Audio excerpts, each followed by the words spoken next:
Di reuni mewah, kulihat mantan suami jadi pelayan dan memunguti sisa makanan. Kulempar uang 100.000 dengan sinis, namun saat mengikutinya, aku bersimpuh mengetahui kebenarannya. Jakarta di penghujung musim hujan, langit merintik tak henti dari sore hingga malam, meninggalkan genangan-genangan kecil di sepanjang gang sempit di kawasan Tebet. Setiap kali mendengar suara hujan yang mengetuk atap seng, hatiku kembali teringat pada kamar kos 17 meter persegi di Loteng, tempat aku pernah percaya bahwa selama ada cinta, kemiskinan pun akan terasa hangat. Namaku Anya Larasati. Sebelum menikah, aku adalah putri tunggal Riana Puspita, seorang wanita yang cukup disegani di kalangan pengusaha bahan bangunan di Menteng. Keluarga kami bukan konglomerat, tapi cukuplah untuk punya mobil, asisten rumah tangga, dan pesta di akhir pekan. Ibuku selalu berkata, seorang gadis harus pintar memilih dahan untuk hinggap, jangan sampai lemah sesaat lalu sengsara seumur hidup. Namun, nyatanya aku benar-benar lemah. Aku jatuh cinta pada Bimo Wijoyo, seorang insinyur sipil asal Solo yang merantau ke Jakarta untuk kuliah lalu menetap untuk bekerja. Bimo tidak pandai merangkai kata-kata indah. Waktu pacaran, ia tidak memberiku parfum atau tas bermerek, melainkan sebuah helm proyek berwarna putih. Katanya, nanti kalau kamu main ke proyek sama Mas, pakai ini biar aman. Aku tertawa sampai sakit perut. Mas, cara deketin cewek kok kuno banget. Dia hanya menggaruk kepala sambil tersenyum canggung. Mas memang miskin, tapi rasa sayang Mas ke kamu itu versi terbaru. Kejujuran dan kesederhanaannya itulah yang membuatku jatuh hati. Bimo pendiam dan tak banyak bicara, tapi apa yang sudah ia janjikan pasti akan ia tepati. Suatu malam aku demam tinggi, ia berlari hampir 1 kilometer ke apotek karena uang di sakunya hanya cukup untuk membeli obat, tak berani memesan ojek. Keesokan paginya, ia tetap berangkat ke proyek dengan mata sembab karena kurang tidur, tapi sebelum pergi, ia sudah menyiapkan semangkuk bubur panas untuk, ketika ibuku tahu, beliau menentang habis-habisan. Katanya, Bimo miskin, dan ibunya di kampung sakit-sakitan. Menikah dengannya sama saja dengan mengikat batu di kaki sendiri. Ibu pernah menunjuk wajahku dan membentak, Anya, kamu itu berlian. Bukan sayuran di pasar yang bisa diletakkan di mana saja. Si Bimo itu punya apa selain tangan kasar dan kata-kata manis murahan? Aku menangis, tapi tak mengubah keputusanku. Tahun 2016, aku mengenakan kebaya putih sederhana dan resmi menjadi istri Bimo. Di hari pernikahan, keluarga dari Solo yang datang hanya beberapa kerabat dekat. Ibunya, Ibu Lastri, duduk di mobil selama berjam-jam. Wajahnya pucat, tapi beliau tetap menggenggam tanganku dan berbisik, Ibu orang miskin, Nduk, tidak punya apa-apa untukmu. Ibu cuma punya Bimo yang tulus, kalau kamu sayang dia, seumur hidup ibu berterima kasih sama kamu. Sejak hari itu, aku memanggilnya ibu. Kamar kos kami berada di loteng sebuah rumah di gang sempit di Tebet. Saat musim panas, atap seng menyerap panas, membuat ruangan pengap seperti oven. Saat musim hujan, air menetes tepat di sudut dapur, aku harus menadahnya dengan baskom aluminium. Tapi entah kenapa, hari-hari itu aku lebih banyak tertawa daripada kapanpun selama aku tinggal di rumah ibuku. Menu makan kami yang sederhana biasanya hanya ikan kembung balado, tumis kangkung, sambal terasi, dan semangkuk sayur asam. Bimo selalu menyisihkan bagian ikan yang paling banyak dagingnya ke piringku, sementara ia memakan bagian kepala dengan sedikit bumbu. Aku melotot padanya. Mas kira aku nggak tahu? Setiap kali selalu makan bagian kepala. Memangnya Mas kucing? Dia tertawa. Kucing mana ada yang setampan ini? Mas makan kepala ikan biar pintar, nanti bisa bangun rumah mewah buat istri. Bimo menyayangiku dengan caranya yang hening. Melihatku sering sakit punggung karena mengerjakan laporan di meja plastik yang rendah, ia meminta sisa-sisa kayu dari proyek. Setiap malam ia menggergaji dan menghaluskannya, sampai tangannya lecet pun, ia sembunyikan di belakang punggungnya agar aku tak melihat. Seminggu kemudian, ia meletakkan di hadapanku sebuah meja kayu kecil yang tidak dipernis, tapi sangat kokoh.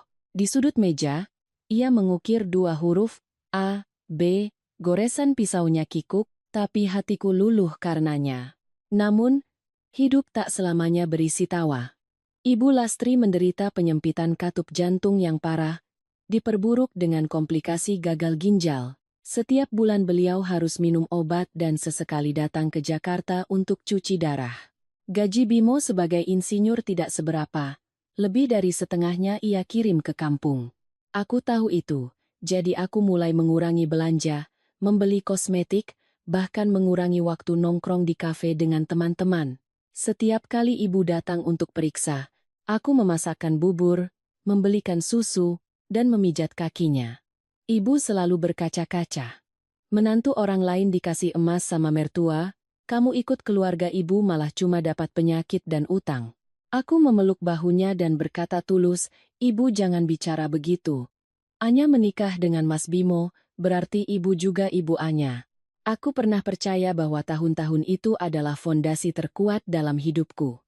Orang bilang, suami istri sehati, lautan pun bisa dikeringkan. Aku tak berharap bisa mengeringkan lautan, aku hanya berharap setiap malam membuka pintu dan melihat senyum Bimo, mendengar telepon dari Ibu Lastri menanyakan, kalian sudah makan atau belum?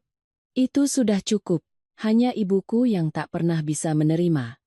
Beliau tidak pernah datang ke kamar kos kami, tapi teleponnya selalu sedingin es. Beliau bertanya apakah aku sudah menyesal. Apakah aku sudah merasakan betapa beratnya hidup sebagai istri orang miskin? Aku biasanya diam, karena berdebat hanya akan membuat kami semakin jauh. Saat itu, aku tidak tahu bahwa diamnya ibuku bukanlah pertanda ia menyerah. Itu hanyalah jeda tenang sebelum badai yang sangat besar datang. Dan badai itu dimulai dari sebuah kesempatan yang kukira akan mengubah hidupku selamanya. Kesempatan itu datang pada suatu Senin pagi di awal Juni.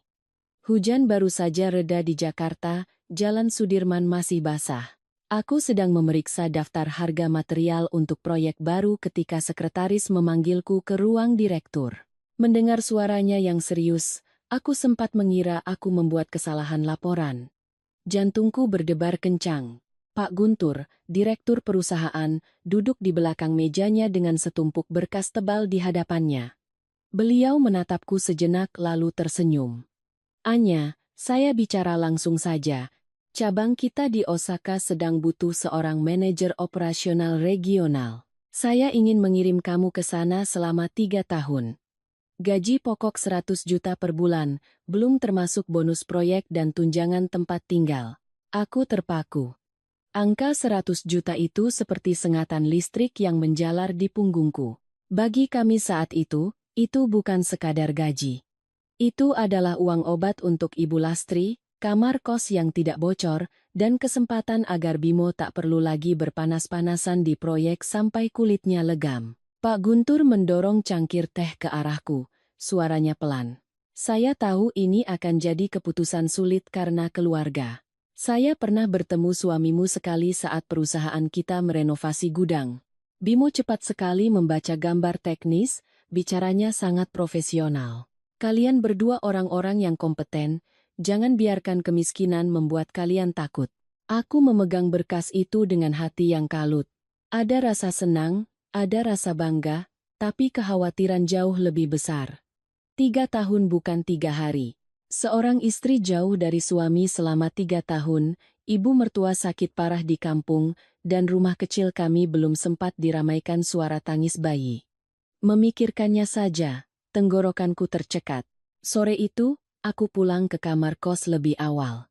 Sengaja mampir ke pasar membeli 2 ekor ikan kembung segar, sedikit daun bawang, dan seikat kangkung. Aku ingin makan malam itu terasa lebih hangat dari biasanya, seolah-olah hidangan itu bisa melunakkan sebuah berita yang terlalu besar. Bimo pulang hampir jam 8 malam. Baju kerjanya penuh debu semen, keringat membasahi rambutnya. Begitu melepas sepatu, ia langsung mengendus. Wah, ikan kembung balado, ya? Istriku menang undian atau bagaimana kok tumben mewah begini? Aku tak bisa tersenyum, hanya menariknya untuk duduk. Di bawah cahaya lampu kuning, aku menceritakan semuanya tentang tawaran Pak Guntur untuk pergi ke Osaka. Bimo yang sedang mengambil ikan mendadak berhenti, sumpitnya menggantung di udara. Setetes bumbu jatuh ke nasi putihnya. Sesaat kemudian, barulah ia berkata, Bagus sekali, kan? Kamu hebat, wajar kalau orang menghargaimu. Aku menatapnya. Ia tersenyum, tapi senyumnya setipis kertas basah. Aku menggenggam tangannya. Bagaimana kalau kita pergi bersama? Nanti aku minta perusahaan bantu urus dokumen untuk Mas. Di sana Mas bisa belajar bahasa. Lalu cari kerja lagi. Bimo menggeleng pelan. Bahasa Jepang sepatah kata pun Mas tidak tahu. Lagi pula, ibu sakit begitu. Mana tega Mas pergi? Setiap minggu ibu harus cuci darah. Obat jantungnya diminum setiap hari. Mas anak laki-laki satu-satunya, kalau meninggalkan ibu, biarpun orang lain tidak menyalahkan, hati nurani Mas yang akan menyalahkan. Aku menunduk. Di luar, tetesan air hujan masih jatuh dari atap seng ke baskom aluminium. Suara tong, tong, terdengar begitu sedih. Bimo mengambil potongan ikan terbesar dan meletakkannya di piringku, mencoba bercanda. Kamu berangkat saja. Nanti jadi bos besar di sana, pulang-pulang rekrut Mas jadi satpam juga boleh. Satpam pribadi untuk direktur wanita, kedengarannya keren. Aku tertawa, tapi air mataku jatuh. Ia buru-buru menyekanya. Telapak tangannya yang kasar menyentuh pipiku, membuatku semakin sakit. Aku tahu ia bangga padaku, tapi aku juga melihat sebersit rasa rendah diri yang sangat dalam di matanya. 3 hari kemudian, ibuku datang. Itu adalah pertama kalinya sejak pernikahanku beliau menginjakkan kaki di kamar kos kami. Beliau mengenakan batik sutra berwarna ungu gelap, menjinjing tas Prada mahal. Begitu menaiki tangga kayu, keningnya langsung berkerut karena bau lembab. Aku sedang mencuci sayuran di dapur. Mendengar suara sepatu hak tingginya di lantai, jantungku berdebar kencang. Bimo buru-buru mengelap tangan dan menuangkan segelas air putih. Silakan duduk, Tante. Biar adem. Ibuku memandang berkeliling ruangan, matanya menyapu kipas angin tua, noda bekas bocor di dinding, lalu berhenti di meja kayu buatan Bimo. Beliau tidak langsung duduk, hanya mencibir. Tempat seperti ini disebut adem? Saya berdiri di sini 5 menit saja sudah sesak napas. Aku melangkah keluar, berusaha tetap tenang. Ibu datang kenapa tidak bilang dulu? Beliau meletakkan tasnya di kursi, suaranya sedingin es. Bilang dulu supaya kalian bisa merapikan pemandangan kemiskinan ini? Ibu datang mau bicara soal kepergianmu ke Jepang. Bimo berdiri di dekat pintu, terdiam. Ibuku menatapnya dari ujung rambut sampai ujung kaki. Lalu berkata perlahan, Bimo, saya bicara terus terang. Anya punya kesempatan ke Jepang untuk jadi pimpinan, gajinya sebulan setara dengan penghasilan orang lain setahun. Kalau kamu benar-benar sayang dia, kamu harus tahu diri dan melepaskannya. Laki-laki miskin itu tidak salah, tapi miskin dan menyeret istrinya ikut tenggelam, itu namanya egois. Wajahku memanas. Ibu, jangan bicara seperti itu pada Mas Bimo. Beliau menoleh padaku, tatapannya tajam. Ibu salah. Coba kamu lihat dirimu sendiri. Anak perempuan terpelajar. Masa depannya cerah, tapi setiap hari berdiri di dapur sekecil lemari baju, memasak ikan sambil menadah air bocor. Kamu pikir itu cinta yang agung? Sadarlah, Anya. Tidak ada yang akan memberimu medali karena menjadi perempuan yang tabah dalam penderitaan. Bimo masih menunduk, kedua tangannya terkepal. Ia hanya berkata pelan, Tante, saya tidak pernah ingin Anya menderita. Kalau Anya pergi, saya akan mendukungnya. Ibuku tertawa sinis, mendukung dengan mulut itu gampang. Saya hanya takut saat dia benar-benar akan pergi. Kamu malah menggunakan penyakit ibumu, menggunakan ikatan pernikahan untuk mengikat kakinya. Aku melangkah maju, berdiri di depan Bimo, ibu pulang saja.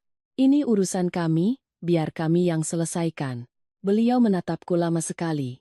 Di matanya tidak ada amarah yang meledak-ledak, hanya ada sesuatu yang dingin hingga membuatku merinding. Beliau mengambil tasnya, dan sebelum pergi meninggalkan satu kalimat. Ibu tidak melahirkanmu untuk seumur hidup memasak di loteng ini. Pintu tertutup. Ruangan itu tetap sama, ikan balado masih harum, dan nasi masih hangat. Tapi sejak saat itu, aku bisa mendengar dengan jelas ada sesuatu yang retak di antara kami. Sebuah retakan kecil, tapi setajam serpihan kaca yang terinjak tanpa terlihat. Nantinya, setelah semuanya terbongkar, barulah aku tahu bahwa setelah ibuku meninggalkan kamar kos kami, beliau tidak pernah melepaskan kami. Beliau diam di hadapanku, tapi di belakangku, beliau diam-diam melakukan hal-hal yang jika kuingat kembali masih membuat punggungku dingin. Beliau menyuruh orang mencari tahu rekam medis Ibu Lastri, dari rumah sakit di Solo hingga klinik di Jakarta. Entah bagaimana caranya, beliau mendapatkan semuanya. Penyempitan katup jantung yang parah, gagal jantung berkepanjangan, ginjal yang lemah dan harus cuci darah rutin. Dokter pernah menyarankan operasi penggantian katup jantung sesegera mungkin, tapi biayanya terlalu besar. Bimo dan ibunya terus menundanya. Keluarga miskin memang begitu. Penyakit tak pernah memilih, sementara uang seperti air hujan yang jatuh ke tanah. Belum sempat ditampung sudah meresap hilang. Suatu Kamis sore, ibuku mengajak Bimo bertemu di sebuah kafe mewah dekat Bundaran HI. Kafe itu terang benderang, harga segelas minumannya setara dengan uang belanja kami seminggu. Bimo bercerita, saat masuk ia merasa canggung karena sepatu kerjanya yang berdebu, takut mengotori lantai marmer yang mengilap. Ibuku sudah duduk di dekat jendela kaca, mengenakan blus sutra berwarna krem, rambutnya disanggul rapi. Di hadapannya ada setumpuk dokumen dan sebuah amplop tebal. Beliau tidak menawarinya minum, hanya mengangkat wajah dan berkata, "Bimo, duduk. Saya tidak punya banyak waktu." Bimo duduk, masih dengan sopan. "Ada apa ya, Tante?" Beliau mendorong tumpukan dokumen itu. "Penyakit ibumu lebih parah dari yang kamu ceritakan pada Enya. Penyempitan katup, gagal ginjal, cuci darah berkepanjangan. Kalau tidak dioperasi, kamu tahu sendiri akibatnya." Wajah Bimo memucat. Ia tak menyangka ibuku tahu sedetail itu. Ia memegang dokumen itu, tangannya yang kasar sedikit gemetar. "Tante, soal penyakit ibu, kami sedang mencari cara." Ibuku memotong. "Mencari cara dengan apa? Dengan gaji insinyurmu yang pas-pasan itu? Atau dengan menu tumis kangkung yang membuat putriku harus berhenti membeli lipstik demi membantumu?" Bimo menunduk. Ada penghinaan yang tak perlu diucapkan dengan suara keras untuk terasa seperti tamparan. Ia terdiam sejenak lalu berkata, "Saya miskin, saya akui. Tapi saya tulus menyayangi Anya. Saya tidak pernah ingin dia menderita." Ibuku tersenyum tipis, senyum yang sama sekali tidak hangat. "Kalau tulus, lepaskan dia. Anya ditawari ke Osaka dengan gaji 100 juta sebulan. Dia bisa melangkah ke kehidupan yang lain. Sementara kamu menariknya kembali dengan kamar kos yang bocor, dengan ibu yang sakit-sakitan, dengan harga diri laki-laki miskinmu." Lalu beliau meletakkan amplop tebal itu di meja. "Di dalam sini ada 400 juta. Cukup untuk operasi katup jantung ibumu tahap pertama, membayar utang rumah sakit, dan biaya obat-obatan untuk beberapa waktu. Tapi dengar baik-baik, ini bukan uang untuk membantumu. Ini adalah uang untuk membeli hilangnya dirimu dari kehidupan putriku." Bimo mengangkat wajahnya. "Tante keterlaluan. Hubungan suami istri bukan barang dagangan." Ibuku mencondongkan tubuh ke depan, suaranya merendah. "Lalu nyawa ibumu, apakah itu bukan barang dagangan? Pilih saja. Di satu sisi masa depan Anya, di sisi lain ibumu yang menunggu uang untuk operasi. Kamu anak laki-laki satu-satunya, pasti paham betapa beratnya arti kata bak." Bimo mengepalkan tangannya, suaranya tercekat. "Kalau saya meninggalkan Anya, dia akan sangat terluka. Sakit sebentar lalu akan sembuh," jawab ibuku dingin. "Tapi kalau dia menolak tawaran ke Jepang karena kamu, seumur hidup dia akan membusuk di kontrakan itu. Lalu suatu hari dia akan menatapmu, menatap ibumu, menatap tumpukan obat di dapur, dan menyesal. Saat itu, bisakah cintamu menanggung penyesalannya?" Bimo tak bisa menjawab. Orang bilang kemiskinan melahirkan kejahatan, tapi terkadang kemiskinan melahirkan pilihan yang lebih menyakitkan daripada kejahatan itu sendiri. "Ia mencintaiku, tapi semakin cinta, ia semakin takut menjadi batu yang mengikat kakiku." Ibuku melihatnya bimbang, lalu menambahkan satu tusukan lagi. "Kamu terima uang ini. Buat Enya membencimu. Semakin dia benci, semakin mantap dia pergi. Tapi kalau kamu berlembut hati dan bicara setengah kata pun, Saya akan pastikan dia kehilangan kesempatan ke Osaka itu. Dan saat itu, jangan harap ibumu bisa pindah ke rumah sakit yang lebih baik. Saya bicara, saya lakukan. Bimo berdiri, wajahnya putih pasi. Ia tidak langsung mengambil amplop itu, hanya berkata, beri saya waktu 1 malam. Malam itu ia pulang sangat larut. Aku sudah tertidur di meja kayu, di hadapanku masih terbuka buku catatan pengeluaran obat Ibu Lastri.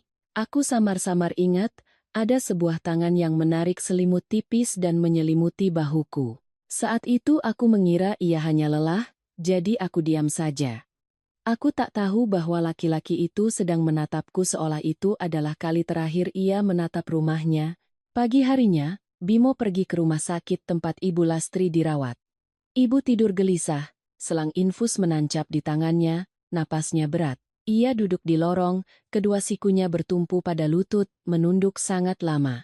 Di dalam ada ibunya, di kamar kos ada istrinya. Di satu sisi ada bakti, di sisi lain ada cinta. Keduanya tak bisa diseimbangkan oleh bahu seorang laki-laki miskin yang sudah lelah. Saat hari mulai terang, Bimo menelepon ibuku. Ia hanya mengucapkan satu kalimat, baik, Tante, saya terima. Tapi tolong Tante ingat, saya tidak menjual Anya. Saya hanya mengembalikan masa depan untuknya. Ibuku menang. Dan Bimo, sejak saat itu, telah menandatangani vonis untuk hatinya sendiri. Nantinya baru ku ketahui, setelah Bimo setuju menerima 400 juta dari ibuku, beliau tidak membiarkan semuanya berjalan begitu saja. Beliau merancang setiap detailnya seperti orang yang memasang perangkap. Wanita bernama Fania muncul dalam hidupku sejak saat itu. Dia adalah gadis muda, berpakaian mencolok, yang pernah berutang pada kenalan ibuku, sehingga ia terseret dalam sandiwara ini. Awalnya, aku hanya merasa Bimo berubah. Ia masih pergi ke proyek, masih memakai sepatu bututnya, tapi sorot matanya tak lagi sehangat dulu. Ada malam-malam ia pulang sangat larut dengan bau alkohol. Aku menyajikan semangkuk sayur asem. Tapi ia hanya makan beberapa suap lalu berdiri. Aku bertanya, Mas lelah? Ia menjawab singkat, iya. Kamu makan saja, jangan tungguin Mas. Hanya satu kalimat, tapi hatiku terasa hampa. Laki-laki yang dulu selelah apapun akan duduk makan bersamaku, bertanya bagaimana hariku di kantor, apakah kepalaku masih pusing. Tapi akhir-akhir itu, ia seperti siput yang menarik diri ke dalam cangkangnya. Lalu ponselnya mulai menerima pesan-pesan aneh. Suatu malam ia sedang mandi. Layar ponselnya menyala. Aku tidak punya kebiasaan memeriksa ponsel suami, tapi nama Fania sayang yang muncul di layar membuat tanganku dingin. Aku melihat beberapa baris pesan singkat. Kangen Mas. Besok aku tunggu ya. Jangan sampai mbaknya tahu. Jantungku seperti diremas. Aku berdiri kaku di tepi ranjang. Mencoba menenangkan diri bahwa itu pasti salah kirim. Pasti Bimo hanya digoda. Aku masih mencoba membohongi diriku sendiri, tapi tanda-tanda berikutnya semakin jelas. Bimo tidak lagi menyisihkan makanan untukku, ia juga tak lagi bertanya apakah aku lelah. Suatu kali aku mencoba bercanda. Di proyek ada cewek cantik ya, sampai Mas lupa di rumah ada istri? Ia mengangkat wajahnya, tatapannya hambar. Kamu jangan kekanak-kanakan, bisa? Kalimat itu seperti sebuah tamparan. Aku berpaling, pura-pura mencuci piring untuk menyembunyikan air mata. Di dalam kepalaku, aku masih mencoba membelanya. Ibu Lastri sedang sakit, utang menumpuk, laki-laki kadang menjadi kasar saat tertekan. Aku menyayanginya, jadi semakin sakit pun aku semakin bertahan. Hingga menjelang akhir Agustus, pengurusan visaku hampir selesai. Siang itu, saat sedang bekerja, bagian HRD menelepon mendadak, mengatakan bahwa dokumen konfirmasi keuanganku kurang 1 lembar asli dan harus diserahkan sore itu juga ke kedutaan. Aku ingat betul telah menyimpannya di laci kamar kos, jadi aku izin pulang lebih awal. Siang itu Jakarta panas menyengat. Aku mengendarai motor dengan hati yang lebih panas dari aspal jalanan. Sampai di ujung gang, aku sudah melihat pintu kamar kami tertutup tapi tidak rapat. Anehnya, ada sepasang sandal wanita berwarna merah menyala tergeletak di depan pintu. Jantungku berdebar, Tapi aku tetap memaksa diri berpikir positif. Aku menaiki tangga dengan sangat pelan.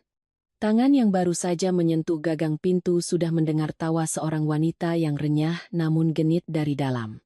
Pemandangan di hadapanku membuatku membek. Di sofa tua dekat dinding, tempat aku dan Bimo biasa duduk menikmati teh di malam hujan, seorang gadis berambut koklat sedang bersandar mesra di bahunya. Ia mengenakan daster satin berwarna krem milik, di atas meja ada gelas anggur, bau parfumnya yang manis terasa menyesakkan. Bimo duduk di sana, tangannya santai di bahu gadis itu. Wajahnya sama sekali tidak panik seperti orang yang kepergok. Hanya aku yang merasa seperti disiram seember air es dari kepala hingga kaki. Aku hanya bisa mengucapkan satu kalimat, "Mas sedang apa?" Gadis itu menoleh, menatapku dari atas ke bawah lalu tersenyum miring. "Oh, Mbak pulang cepat ya, kirain jam segini masih di kantor."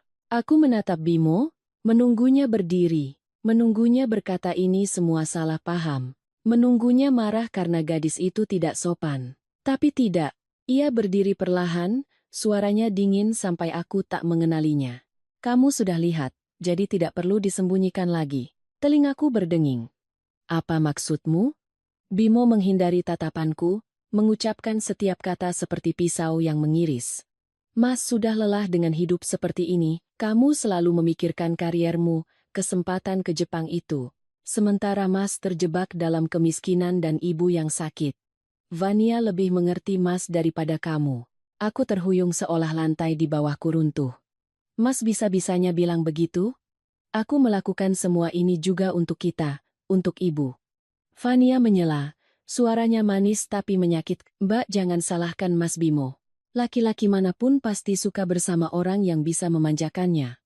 Mbak terlalu hebat, terlalu kuat, kadang itu membuat laki-laki merasa tertekan." Aku menoleh padanya, gemetar karena terhina. "Kamu diam, ini urusan suami istri." Dia mengangkat bahu, sengaja merapikan dasterku yang ia kenakan. "Iya, Mbak, aku tahu.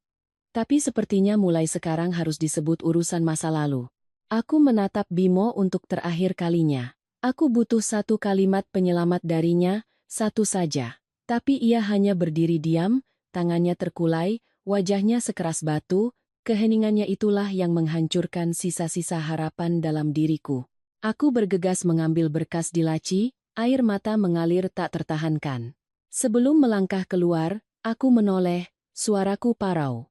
"Bimo Wijoyo, mulai hari ini, anggap saja aku sudah mati di hatimu." Lalu aku berlari menuruni tangga.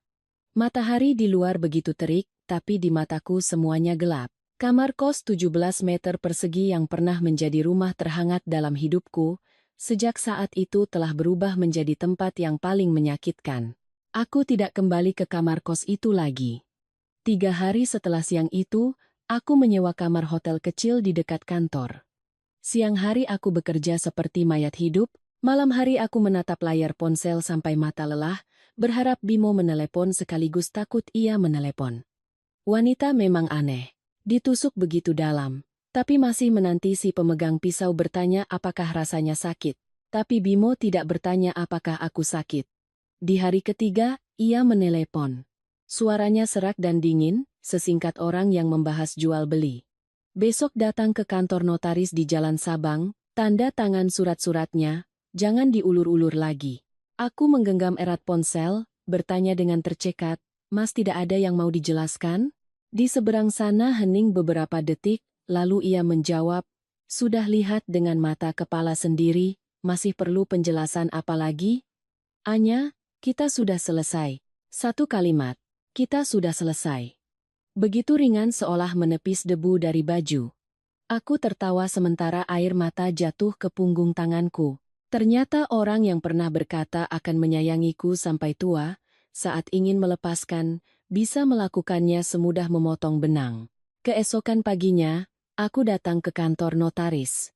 Aku mengenakan kemeja putih, celana hitam, rambutku disanggul rapi, mencoba mempertahankan sisa harga diriku sebagai seorang istri yang dikhianati. Tapi begitu masuk ke ruang tunggu, aku melihat Bimo sudah duduk di sana. Di sampingnya ada Vania. Ia bergelayut di lengan Bimo, kuku-kukunya dicat merah menyala, di bibirnya masih ada senyum yang setengah mengasihani, setengah menantang. Aku berhenti melangkah. Bimo menatapku sekilas lalu menunduk ke tumpukan kertas di meja. Duduk. Aku menarik kursi, duduk di hadapannya. Di atas meja ada surat kesepakatan cerai, surat pernyataan tidak ada sengketa harta, dan selembar surat lain yang ditulis tangan. Bimo mendorong surat itu ke arahku, suaranya datar. Tanda tangani ini dulu. Aku membaca baris demi baris, darahku serasa membeku. Di surat itu tertulis bahwa aku secara sukarela memberikan 400 juta rupiah kepada Bimo Wijoyo sebagai kompensasi pasca perceraian, tanpa tuntutan di kemudian hari. Aku mengangkat wajah menatapnya. Kamu sudah gila, Bimo? Kamu mengambil semua tabungan kita untuk pengobatan ibu saja sudah cukup membuatku hancur? Sekarang kamu minta 400 juta lagi? Fania tertawa kecil. Mbak Anya, Mbak kan mau ke Jepang jadi bos besar. Gajinya katanya ratusan juta sebulan. Uang segitu kan bukan apa-apa buat Mbak. Mas Bimo sudah menemani Mbak beberapa tahun, ya harus ada kompensasinya dong. Aku menoleh padanya. Suaraku bergetar karena marah. Kamu jangan ikut campur urusan orang lain. Bimo mengetukkan jarinya ke meja. Dulu, Anya, sebentar lagi jadi mantan istri. Dia tidak salah. Aku menemanimu bertahun-tahun, ikut menderita bersamamu. Sekarang kamu terbang tinggi, aku juga harus punya jalan hidup. Aku menatapnya tak percaya. Orang di hadapanku masih dengan wajah yang sama, tangan yang sama, tapi kenapa begitu asing dan menakutkan?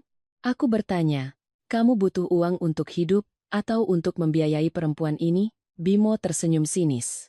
Kamu boleh pikir apa saja. Tepat saat itu, pintu ruangan terbuka. Ibuku masuk bersama seorang pengacara. Beliau mengenakan setelan sutra hijau tua, matanya menyapu Bimo dan Fania seolah melihat dua benda kotor yang salah tempat. Tanpa banyak bicara, beliau membanting tasnya ke meja, mengeluarkan tumpukan uang baru, dan mendorongnya ke arah Bimo. 400 juta. Ambil dan tanda tangani, tidak kurang sepeser pun. Satu ruangan hening. Bimo menatap tumpukan uang itu, sorot matanya menggelap. Tangannya di atas lutut terkepal erat, tapi hanya sesaat. Ia menunduk dan mengambil pulpen. Goresan tanda tangannya melintas di atas kertas dengan cepat dan kejam. Aku tak bisa bernapas. Ibuku tersenyum miring. Lihat, kan, Anya? Laki-laki seperti itu, cukup letakkan uang di depannya, langsung kelihatan wataknya. Ibu sudah bilang, miskin itu tidak menakutkan, yang menakutkan itu miskin moral. Kalimat itu seperti memaku paku terakhir di peti mati pernikahanku. Aku menandatangani, bukan karena rasa sakitku sudah hilang, tapi karena jika tidak, aku takut akan ambruk di hadapan orang-orang yang sedang menungguku lemah. Setelah itu, pengacara mendaftarkan berkas ke pengadilan. Karena kami belum punya anak dan harta bersama pun hanya beberapa perabotan tua, proses cerai kami berjalan lebih cepat dari yang kuduga. Beberapa minggu kemudian, di suatu sore yang hujan, aku menerima surat putusan dari pengadilan. Selembar kertas tipis, tapi begitu dingin sampai tanganku mati rasa saat memegangnya. Malam sebelum terbang ke Osaka, aku kembali ke kamar kos untuk terakhir kalinya. Ruangan itu kosong, bau kayu lapuk, atap seng yang lembab, dan bau kenangan menyesakanku. Meja buatan Bimo masih di sudut ruangan. Di atasnya, ukiran A, B masih ada di sana. Kikuk tapi pernah membuatku merasa hangat. Aku mengambil cutter dari laci, menggores kuat ukiran itu, satu goresan, lalu satu lagi. Kayu itu terkelupas, kompang camping, sama seperti hatiku. Saat itu aku menangis lama sekali di depan meja itu. Menangisi suami yang pernah kucintai, menangisi wanita bodoh yang pernah percaya kemiskinan tak apa-apa selama ada cinta. Keesokan paginya, aku menyeret koper ke bandara. Saat pesawat meninggalkan Jakarta, aku menatap ke bawah, ke atap-atap rumah yang mengecil di bawah lapisan awan kelabu. Aku berkata pada diriku sendiri, Anya Larasati yang tinggal di kamar kos itu sudah mati. Mulai sekarang, aku akan hidup untuk sukses, agar suatu hari nanti Bimo Wijoyo harus menunduk menyesal karena telah menjualku seharga 400 juta rupiah. Osaka menyambutku dengan dinginnya awal musim dingin yang menusuk kulit. Baru saja keluar dari Bandara Kansai, angin laut menerpa menembus jaket tebalku. Aku menggigil, tapi tidak menangis. Aku sudah berjanji pada diri sendiri, air mata Anya Larasati hanya boleh tertinggal di kamar kos tua itu, tidak boleh dibawa ke negeri orang. Hari pertama bekerja, aku mengenakan setelan hitam, rambutku diikat rapi, memeluk setumpuk berkas. Kantor cabang terletak di lantai 21 sebuah gedung kaca. Dari sana, kota terlihat bersih dan dingin. Kendaraan berjalan teratur, orang-orang menunduk berjalan cepat. Tak ada yang tahu aku adalah wanita yang baru saja bercerai. Tak ada yang tahu di dalam koperku selain pakaian, ada juga sebuah hati yang hancur berkeping-keping. Aku bekerja seperti orang gila. Pagi masuk kantor saat lampu koridor belum menyala semua, malam meninggalkan kantor saat kereta sudah sepi. Awalnya, bahasa Jepangku hanya cukup untuk menyapa. Banyak rapat yang kudengar seperti suara hujan di atap seng, deras tapi tak bisa kutangkap. Aku pulang ke apartemen, membuka laptop dan belajar sampai larut malam, mulutku menggumamkan kosakata, tanganku mencatat setiap istilah. Ada malam aku tertidur di meja, bangun dan mendapati pipiku menempel di kertas, tintanya menjiplak di kulitku seperti bekas lebam. Awalnya, rekan-rekan kerja dari Jepang bersikap sopan tapi menjaga jarak. Ada yang tidak percaya seorang wanita Indonesia berusia awal 30-an bisa mengelola seluruh divisi operasional. Dalam rapat, mereka menanyai setiap angka, setiap tenggat waktu pengiriman, setiap risiko di gudang. Aku tersenyum menjawab, lalu pergi ke toilet, mengunci pintu, dan berpegangan pada wastafel sampai jari-jariku memutih. Aku tidak membiarkan diriku jatuh. Setiap kali ingin menyerah, aku teringat Bimo di kantor notaris, teringat tangannya menarik tumpukan uang 400 juta, teringat Vania yang bergelayut di lengannya sambil tersenyum sinis. Rasa sakit itu tak lagi melunakkan, ia berubah menjadi bara api di dadaku yang membakarku setiap hari. Ada malam-malam saat salju turun di luar jendela. Aku sendirian di apartemen kecilku di Namba, makan semangkuk mie instan yang kubeli di minimarket. Kuahnya panas dan asin, tapi tenggorokanku tetap tercekat. Aku pernah punya suami yang menungguku pulang untuk makan malam, pernah punya ikan kembung balado, pernah punya tawa di kamar kos yang bocor. Sekarang aku punya kartu nama level manager, gaji 100 juta per bulan, tunjangan apartemen, tapi untuk mendengar satu kalimat kamu sudah makan, pun tak ada. Aku mulai berubah dari hal-hal kecil. Kupotong rambut panjang yang dulu disukai Bimo menjadi model bob pendek. Kutinggalkan gaun-gaun bunga yang lembut, menggantinya dengan blazer, kemeja putih, dan sepatu hak tinggi berujung runcing. Aku belajar berjabat tangan dengan erat, menatap lurus ke mata lawan bicara. Berbicara sedikit, tapi setiap kalimat harus berbobot. Orang-orang di perusahaan mulai memanggilku wanita baja dari cabang Osaka. Kedengarannya hebat, tapi baja itu dingin. Siapa yang pernah memeluk baja dan merasa hangat? Ibuku sering menelepon di akhir pekan. Beliau tidak bertanya apakah aku bisa tidur nyenyak, atau apakah aku cocok dengan makanan di sana. Kalimat pertamanya biasanya, bulan ini bonus berapa? Ibu baru ketemu teman-teman arisan, semua tanya bagaimana kabar putri ibu yang jadi bos besar di Jepang. Aku menatap layar, melihat wajah ibu yang berseri-seri karena bangga, sementara hatiku kosong. Aku rutin mengirim uang, membelikannya tas, jam tangan, dan suplemen. Beliau senang, tapi kebahagiaan itu seperti lampu di pusat perbelanjaan, terang tapi tidak ada kehangatan. Sesekali dari beberapa kenalan lama, aku mendengar kabar tentang Bimo. Ada yang bilang ia terpuruk, ada yang bilang ia berjudi, ada yang bilang ia kehilangan pekerjaan di bidang konstruksi karena reputasinya yang buruk. Aku hanya tersenyum dingin mendengarnya. Saat itu aku percaya hidup ini ada karma. Dia memilih uang, biarkan uang yang mengajarinya cara merasakan sakit. Tapi anehnya, setiap kali mendengar ia menderita, aku tak merasa lega seperti yang kubayangkan. Aku hanya bekerja lebih keras, seolah ingin menutupi nama Bimo Wijoyo di kepalaku dengan tumpukan kontrak. Di tahun kedua, aku berhasil menandatangani kontrak besar pertamaku. Di tahun ketiga, Aku memimpin tim melampaui target regional dan mendapat penghargaan dari kantor pusat. Dalam sebuah pesta internal, semua orang mengangkat gelas untukku. Aku tersenyum, di leherku melingkar kalung berlian yang baru kubeli seharga 800 juta rupiah. Cahaya lampu memantul di batu itu, berkilauan menyilaukan mata. Aku berkata pada diri sendiri, inilah baju zirku. Bukti bahwa aku bukan lagi wanita yang ditinggalkan di kamar kos miskin. Hanya Pak Guntur yang menatapku sedikit lebih lama. Setelah rapat online, beliau mengirim pesan pribadi. Anya, kinerjamu bagus itu luar biasa. Tapi jangan biarkan pekerjaan mengubahmu menjadi batu. Batu setinggi apapun, hanya akan menahan dingin sendirian. Aku membacanya lalu mematikan layar, pura-pura tidak mengerti. Orang yang pernah dikhianati biasanya takut menjadi lembut. Lembut sekali, sakit seumur hidup. Aku sudah mengingatkan diriku seperti itu. Akhir tahun 2024, perusahaan menugaskanku kembali ke Indonesia untuk menandatangani langsung kontrak ekspansi pasar Asia Tenggara senilai triliunan rupiah. Saat melihat jadwal penerbangan ke Jakarta di email, jantungku tiba-tiba berdebar. 3 tahun. Aku sudah punya uang, jabatan, dan penampilan yang membuat siapapun segan.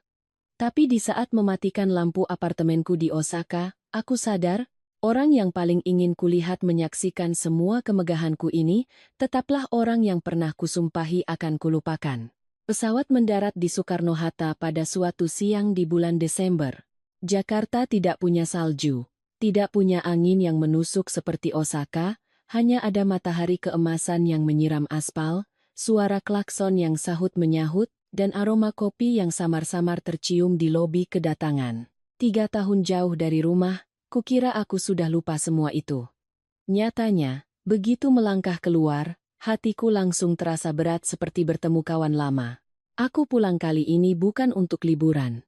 Kantor pusat menugaskanku untuk mewakili cabang Jepang menandatangani kontrak ekspansi pasar Asia Tenggara. Aku ditemani 2 asisten, seorang ahli hukum, dan jadwal yang padat dari pagi hingga malam. Mobil perusahaan sudah menunggu di luar. Mercedes hitam mengilap itu memantulkan bayangan seorang wanita berblazer putih, berkacamata hitam, menyeret koper dengan punggung tegak seolah tak pernah tahu cara menunduk. Ibuku berdiri tak jauh dari sana. Riana Puspita masih sama seperti dalam ingatanku, mengenakan kebaya modern berwarna merah, rambut disanggul tinggi, kalung mutiara di leher, senyumnya lebih cerah dari papan iklan di bandara. Begitu melihatku, beliau merentangkan tangan untuk memeluk, suaranya sengaja dikeraskan. Putri Mama pulang. Direktur regional dari Jepang memang beda, kelihatan mewah sekali. Beberapa kenalan ibu yang berdiri di dekatnya menatapku dengan kagum. Aku tersenyum secukupnya, membiarkan ibu memelukku sejenak lalu perlahan melepaskan tangannya. Aroma parfum mahal ibu yang familiar justru membuatku sesak. 3 tahun berlalu, beliau tetap sama, menyayangiku dengan cara memajangku di atas etalase kehormatannya, mengelapnya hingga berkilau, memamerkannya dengan bangga, tapi jarang bertanya, apakah di dalam aku masih utuh? Dalam perjalanan menuju Menteng, ibuku tak henti-hentinya bicara. Soal rumah yang baru direnovasi untukku, teman-temannya di perkumpulan pengusaha yang ingin bertemu, dan soal makan malam keluarga besar yang sudah ia siapkan. Aku duduk di belakang, menatap jalanan yang berlalu dari jendela. Jakarta banyak berubah, gedung-gedung tinggi bermunculan, tapi di sana-sini masih ada atap-atap seng, yang membuatku teringat kamar kos di Tebet dengan rasa sakit. Aku menyalahkan diriku sendiri karena lemah. Aku pulang untuk bekerja, untuk membuktikan bahwa Enya Larasati bukan lagi wanita yang menangis di depan meja kayu tua. Masa lalu biarlah berlalu, orang lama biarlah usang, mengatakan itu mudah. Tapi hati tak mau menurut. Sore itu, setelah rapat pertama dengan mitra, aku menerima telepon dari Budi, ketua kelas kami saat kuliah. Begitu ku jawab, suaranya langsung ramai seperti dulu. Anya, kamu beneran pulang ke Indonesia? Satu grup heboh. Nih, direktur dari Osaka pulang diam-diam, mau bikin kita semua kelihatan kampungan, ya? Aku tertawa kecil. Budi masih sama. Ia mengundangku ke acara reuni 10 tahun angkatan kami di restoran The Royal Orchid pada Sabtu malam. Aku melihat jadwal kerjaku dan berniat menolak. Acara reuni bagiku saat itu hanyalah tempat orang pamer jabatan, rumah, dan pasangan. Tertawa basa-basi, lalu kembali ke kehidupan masing-masing. Aku berkata, aku sibuk banget, Bud. Kali ini pulang fokus kerja. Sepertinya nggak bisa datang. Di seberang sana hening sejenak, lalu Budi merendahkan suaranya. Datang sebentar, Nya. Sudah lama angkatan kita nggak kumpul seramai ini. Katanya, Bimo juga mungkin datang, 3 tahun ini nggak ada yang ketemu dia. Nama itu jatuh ke dalam hatiku seperti batu yang dilempar ke permukaan danau beku. Aku sedang berdiri di tengah kamar hotel, tangan masih memegang kontrak, tapi tulisan di depanku mendadak kabur. Bimo Wijoyo. 3 tahun, aku sudah berlatih menyebut nama itu dalam hati tanpa merasa sakit, tapi ternyata cukup orang lain yang menyebutkannya, luka lama itu masih terasa nyeri. Aku bertanya. Suaraku berusaha terdengar lebih tenang dari perasaanku. Bagaimana kabarnya sekarang? Budi menghela napas. Nggak jelas juga. Kabarnya simpang siur. Ada yang bilang usahanya nggak lancar, ada yang bilang pindah rumah. Tapi ya sudahlah, cerita lama. Kalau kamu datang, siapa tahu ketemu dan bicara sebentar bisa bikin lega. Lega? Aku tersenyum sinis. Antara aku dan Bimo. Apa masih ada yang namanya lega? Yang ada hanya 400 juta rupiah, seorang gadis bernama Fania, selembar surat cerai, dan sebuah meja kayu yang kugores hingga rusak. Aku menerima undangan itu bukan karena aku masih sayang, setidaknya saat itu aku percaya begitu. Aku hanya ingin ia melihat diriku yang sekarang. Wanita yang pernah ia campakan tidak hancur. Aku ingin ia paham bahwa harga sebuah pengkhianatan bukanlah 400 juta, melainkan seumur hidup harus menatap orang yang pernah ia remehkan berdiri jauh di atasnya. Malam sebelum reuni, aku membuka koper dan memilih gaun malam berwarna biru tua yang kupesan khusus di Osaka. Kuletakkan set perhiasan berlian 800 juta di meja rias. Kilauannya di bawah lampu hotel terasa dingin dan indah, sama seperti topeng yang kubangun. Aku menatap diriku di cermin. Wanita di cermin itu tampak elegan, tajam, tak ada lagi sisa-sisa istri miskin yang pernah menadah air bocor di bawah atap seng. Tapi saat tanganku memasang kalung itu di leher, ujung jariku masih gemetar. Aku tidak tahu apakah Bimo benar-benar akan datang.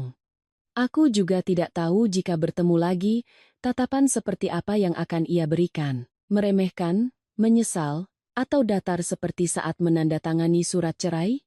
Aku hanya tahu, aku sudah menyiapkan senyum tercantik, gaun termahal, dan kata-kata terdingin untuk melindungi sisa harga diriku. Malam itu, di luar jendela hotel, Jakarta berkilauan. Aku berdiri di lantai atas menatap arus kendaraan yang seperti kunang-kunang, tiba-tiba teringat kata-kata Ibu Lastri saat aku baru menjadi menantunya. Nduk, kita ini dinilai bukan saat kaya raya, tapi saat masih bisa menjaga hati yang baik. Dulu aku tak begitu paham.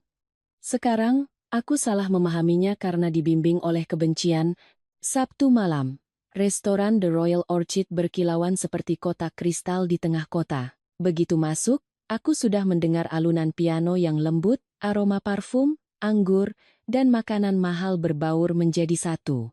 Aku mengenakan gaun biru tua yang membalut tubuhku, kalung berlian berkilau di leher, rambutku ditata bergelombang. Aku tahu aku cantik, bukan kecantikan lembut istri muda di masa lalu, melainkan kecantikan yang dingin dan berjarak. Budi menatapku dari atas ke bawah, lalu bertepuk tangan. Wah, gila. Kelas kita kedatangan CEO beneran. Teman-teman lama menoleh, silih berganti memujiku.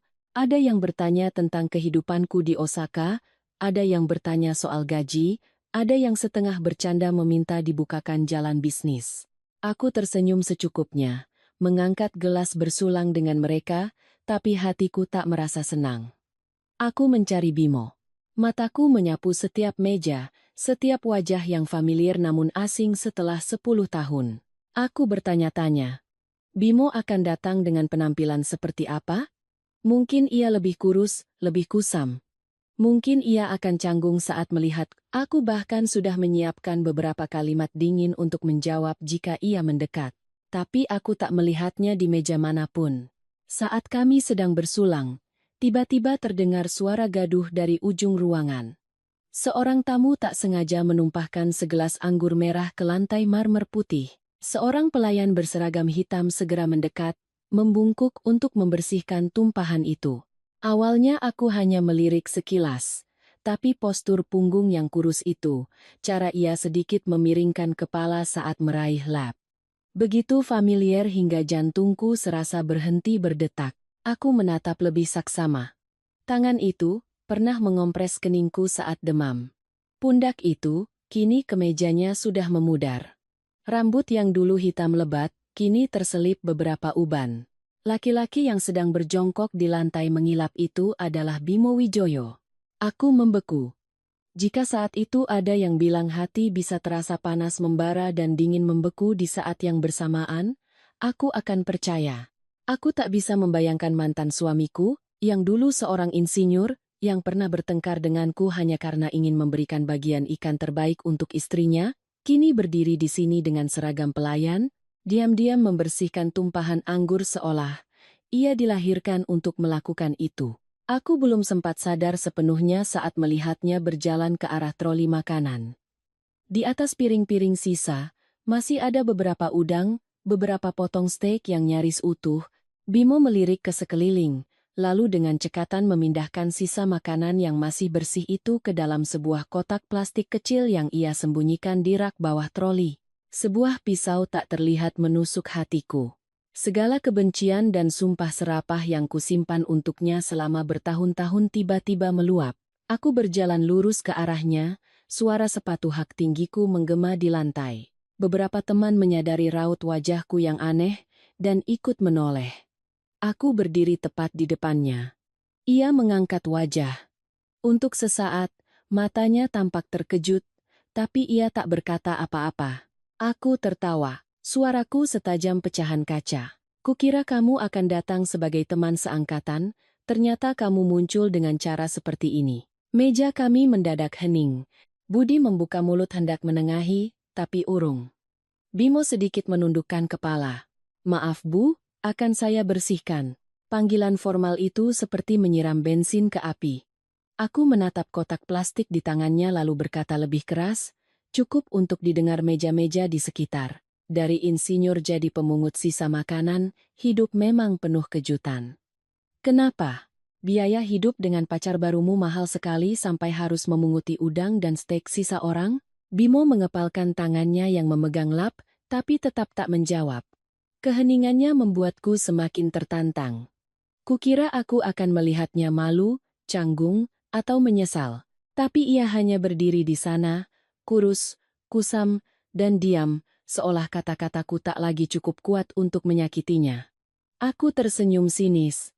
Atau, uang 400 juta yang dulu sudah habis?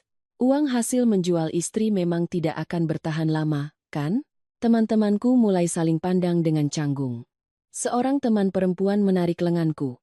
Anya, sudah. Tapi saat itu aku tak bisa mendengar apa-apa lagi. Rasa malu di masa lalu, siang yang menentukan di kamar kos itu, surat cerai, semuanya seolah kembali dan mencekikku. Aku membuka dompet, mengeluarkan selembar uang 100.000 rupiah yang masih baru. Aku menjatuhkannya ke lantai, tepat di depan sepatunya, suaraku sedingin es. Ambil. Besok beli makanan yang segar. Jangan memunguti sisa begini, mengotori tempat mewah saja. Bimo menatap uang kertas di lantai itu sangat lama. Udara di sekitarku terasa pekat, lalu ia perlahan membungkuk dan mengambil uang itu. Saat berdiri tegak, ia menatapku tepat 1 detik, hanya 1 detik. Tidak ada dendam, tidak ada permohonan, tidak ada kemarahan. Tatapan matanya begitu lelah, seperti orang yang sudah melewati terlalu banyak badai hingga tak punya tenaga lagi untuk membela diri. Ia memasukkan uang itu ke saku kemejanya, berkata pelan, "Terima kasih." Lalu berbalik dan berjalan menuju pintu servis di belakang dapur. Aku berdiri di sana, di bawah lampu kristal yang megah, di tengah pujian yang baru saja kudengar, Tiba-tiba dadaku terasa dingin seperti ada yang membuka jendela di tengah badai. Aku telah menunggu 3 tahun untuk momen ini, kukira aku akan merasa puas. Tapi anehnya, yang tersisa di hatiku hanyalah sebuah kekosongan yang sulit dijelaskan. Malam itu, aku bahkan belum tahu bahwa aku baru saja melemparkan bukan hanya selembar uang 100.000, tapi juga sisa-sisa nuraniku sendiri ke kakinya. Setelah Bimo menghilang di balik pintu servis, suasana pesta yang tadinya meriah menjadi canggung. Tawa dan obrolan perlahan mereda. Teman-temanku menatapku, lalu saling berpandangan. Ada yang pura-pura memotong steak di piringnya, ada yang minum anggur dalam sekali teguk untuk menghindari percakapan. Budi menghampiriku tersenyum kaku. Sudahlah, cerita lama pasti banyak yang rumit. Duduk lagi, Gih. Makanannya keburu dingin. Aku kembali ke meja dan duduk. Di hadapanku tersaji hidangan mahal. Lobster saus mentega, steak lada hitam, sup ikan kerapu. Satu meja ini mungkin menghabiskan puluhan juta rupiah. Tapi aku menatap semuanya. Rasanya hambar seperti mengunyah kertas. Kukira aku akan senang. Kukira saat melihat Bimo membungkuk memungut uang 100.000 di kakiku akan membuatku lega. Tapi tidak. Bayangan itu terus berputar di kepalaku. Punggungnya yang bungkuk, tangannya yang kurus memungut uang. Matanya yang lelah menatapku sedetik lalu padam. Tak ada permohonan, tak ada perlawanan, tak ada raut wajah seorang pengecut yang tertangkap basah. Justru keheningannya itu yang membuatku gelisah. Seorang teman bernama Hani duduk di sebelahku dan berbisik. Sudah, jangan dipikirin. Aku dengar setelah cerai, Bimo benar-benar terpuruk. Katanya dia main judi, terlilit utang, makanya kehilangan pekerjaan. Laki-laki kalau sudah tergelincir, jatuhnya cepat. Aku menyesap anggur, rasa sepatnya memenuhi mulutku. Aku ingin mengangguk, ingin berkata, rasakan, tapi tenggorokanku tercekat. Bimo yang kukenal bukan penjudi. Ia pernah menghitung setiap lembar ribuan untuk membeli obat Ibu Lastri. Ia pernah menahan diri tidak minum kopi di pagi hari agar aku punya uang lebih untuk naik ojek saat hujan. Tapi kemudian bayangan Fania dengan dasterku muncul lagi. Aku memaksa diriku untuk tegar, orang jahat, untuk apa dikasihani? Aku meletakkan gelasku. Tanganku tanpa sadar menyentuh kalung berlian di leher. Dingin, licin, mahal. Tapi semakin ku sentuh, aku merasa seperti sedang memakai bat. Sesaat kemudian, manajer restoran masuk. Seorang pria berusia 30-an, mengenakan setelan hitam, membungkuk sopan. Selamat malam, Ibu Anya dan Bapak Ibu sekalian. Saya mohon maaf atas ketidaknyamanan yang disebabkan oleh staf kami. Pak Bimo baru bekerja di sini 2 bulan. Biasanya dia sangat rajin. Mungkin hari ini ada kekeliruan. Aku mengangkat wajah.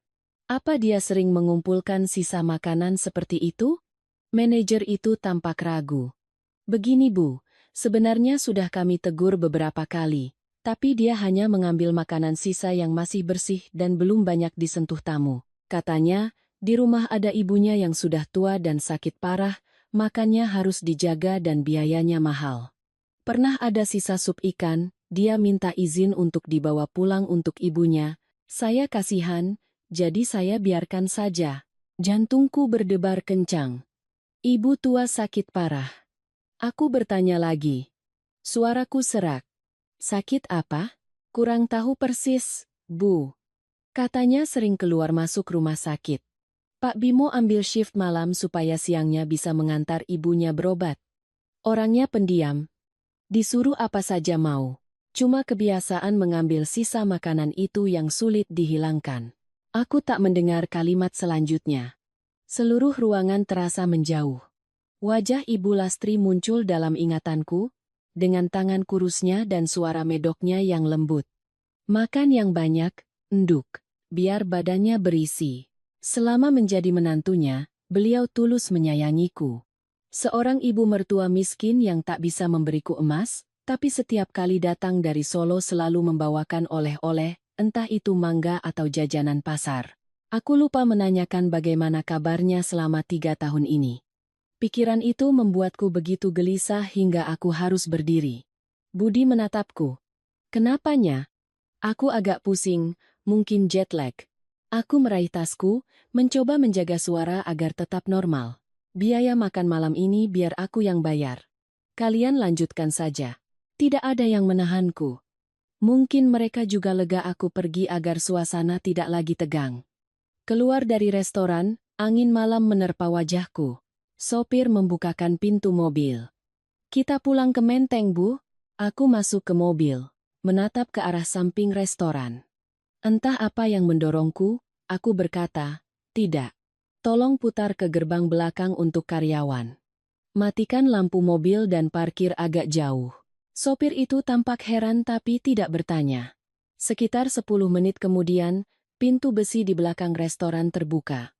Bimo keluar dengan seragamnya yang kusam, memeluk sebuah kantong plastik putih. Ia melepas dasi kupu-kupunya, memasukkannya ke saku, lalu memakai helm yang warnanya sudah pudar dan mengeluarkan motor bebek tuanya. Motornya sulit menyala. Ia harus mengengkol beberapa kali baru terdengar suara mesin yang parau. Melihatnya sendirian di bawah lampu kuning belakang dapur, hatiku tiba-tiba nyeri. Aku benci perasaan ini. Aku berkata pada diri sendiri, aku mengikutinya bukan karena kasihan, apalagi karena masih ada rasa. Aku hanya ingin tahu. Laki-laki yang pernah menjualku seharga 400 juta itu, sekarang hidup sengsara sampai sejauh mana. Motor bebek itu meninggalkan restoran, menyatu dengan arus lalu lintas malam. Aku meminta sopir menjaga jarak. Mercedes itu meluncur tanpa suara di belakangnya, melewati jalan-jalan terang di pusat kota. Di luar sana, Jakarta masih riuh seolah tak ada hati yang terluka. Sementara aku duduk di dalam mobil, tanganku mencengkeram tas, mataku tak lepas dari punggung kurus di depanku. Untuk pertama kalinya setelah 3 tahun, kebencian di hatiku tak lagi membara. Ia mulai bercampur dengan sebuah kegelisahan, seperti bara api yang tertutup abu. Hanya butuh satu tiupan angin untuk menyingkap sesuatu yang tak berani kulihat. Motor bebek tua Bimo melaju pelan melintasi jalanan malam.